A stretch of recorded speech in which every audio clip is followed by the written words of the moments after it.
ఓం శ్రీ గురుభ్యో నమః. ఈరోజు పుష్య బహుళ త్రయోదశి సోమవారం, పరమేశ్వరునికి ప్రీతికరమైన రోజు. ఈరోజు శివాష్టకాన్ని ఎవరైనా చదివినా విన్నా సకల శుభాలు కలుగుతాయి. ఓం ప్రభుం ప్రాణనాథం విభుం విశ్వనాథం జగన్నాథనాథం సదానందభాజం భవద్భవ్యభూతేశ్వరం భూతనాథం శివం శంకరం శంభుమీశానమీడే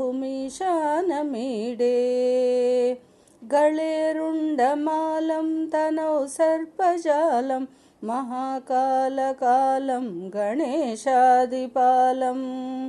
జటాజూటగంగోత్తరంగైర్విశిష్యం శివం శంకరం శంభుమీశానమీడే ముదామాకరం మండనం మండయంతం మహామండలం భస్మభూషాధరంతం అనాదిం హ్యపారం మహామోహమారం శివం శంకరం శంభుమీశానమీడే వటాదో నివాసం మహాటాటహాసం మహాపాపనాశం సదా సుప్రకాశం గిరీశం గణేశం సురేశం మహేశం శివం శంకరం శంభుమీశానమీడే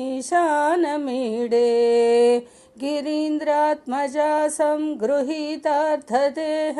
గిరౌ సంస్థితం సర్వదా పన్నగేహం పరబ్రహ్మ బ్రహ్మాదిభిర్వంద్యమానం శివం శంకరం శంభుమీశానమీడే కపాలం త్రిశూలం కరాభ్యాం దదానం పదాంబోజనం రాయ కామం దదానం బలివర్ధయానం సురాణాం ప్రధానం శివం శంకరం శంభుమీశానమీడే శరచంద్రగాత్రం గణానందపాత్రం త్రినేత్రం పవిత్రం ధనేశస్య మిత్రం అపర్ణాకళత్రం సదా సచ్చరిత్రం శివం శంకరం శంభుమీశానమీడే హరం సర్పహారం చితాభూవిహారం భవం వేదసారం సదా నిర్వికారం శ్మశానే వసంతం మనోజం దహంతం శివం శంకరం శంభుమీశానమీడే శివం శంకరం